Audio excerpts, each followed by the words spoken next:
আমাদের নাগরিক পার্টিতে শ্রমিকের ন্যায্য হিস্সা প্রতিষ্ঠা করার জন্য।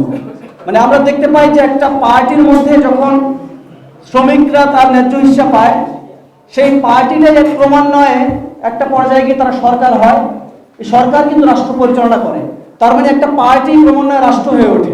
সেক্ষেত্রে আমাদের পার্টির মধ্যে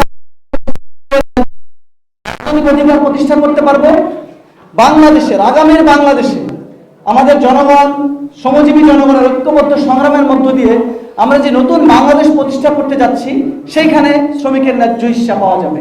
তার মানে আমরা বলছি জাতীয় নাগরিক পার্টির সাথে সকল শ্রমজীবী জনগণকে বলছি, আপনারা নাগরিক পার্টির মধ্যে, নাগরিক পার্টির রাজনৈতিক সংগ্রামে আপনারা অংশগ্রহণ করেন। রাজনৈতিক সংগ্রামের মধ্য দিয়ে আপনারা যদি নাগরিক পার্টির মধ্যে ভালো রাজনৈতিক অবস্থান গড়ে তুলতে পারেন, তাহলে এই নাগরিক পার্টি যখন ক্ষমতায় যেতে পারবে, তখন এই রাষ্ট্রের শ্রমিকের মর্যাদাটা আরো বৃদ্ধি পাবে। আরেকটা কথা বলবো, আসলে সবাই অনেক কথা বলে, কথা বলতে গেলে অনেক কথা বলতে হয়, কিন্তু একটা কথা বলে আমি শেষ করব। বাংলাদেশে যে নতুন রাজনৈতিক বন্দোবস্তের কথা বলেছি, সেখানে অনেকগুলো সংস্কার কমিশন করা হয়েছে। তো শ্রম সংস্কার কমিশনের যে প্রতিবেদন, সেই প্রতিবেদনটা আমি দু একদিন আগে পড়লাম। তো সেখানে খুবই চমৎকার কিছু বক্তব্য আছে। আমাদের বাংলাদেশের বিভিন্ন লিখিত দলিলগুলোতে দেখবেন বক্তব্য খুবই চমৎকার। মানে ওই বক্তব্য পড়লে মনে হয় আর কোনো দুর্ভোগ আমাদের কোনো মানুষের থাকবে না, কিন্তু সেটা শুধুমাত্র ওই বইয়ের মধ্যেই থাকে, এটা বাস্তবায়ন হয় না।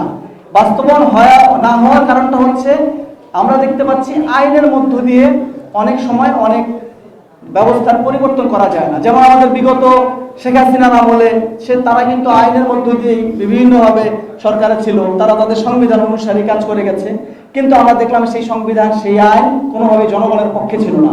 তাই আমাদের যেমন জুলাই অভ্যুত্থানের মধ্য দিয়ে, জুলাই গণ আন্দোলনের মধ্য দিয়ে আমাদের একটা নতুন রাষ্ট্র ব্যবস্থা পরিচালনার শপথ নিতে হয়েছে, তেমনিভাবে আমরা মনে করি আমাদের নতুন বাংলাদেশের যে শ্রম সংস্কার কমিশন করেছে, সেখানে তারা যে প্রতিবেদন দিয়েছে, সেখানে তারা যে অঙ্গীকারগুলো করেছে, সেই অঙ্গীকারগুলো তারা যদি বাস্তবায়ন করতে পারে, তাহলে তো খুবই সাধুবাদ জানাই, আমরা জাতীয় নাগরিক পার্টি তার পাশে থাকবো। কিন্তু যদি তারা সেটা করতে না পারে, যদি বিভিন্ন রকম আইনি মারপ্যাচ দিয়ে আমাদের এই শ্রমিকরা সে আগের জায়গায় থেকে যায়, তাহলে আমরা রাজপথটাকে বেছে নেব।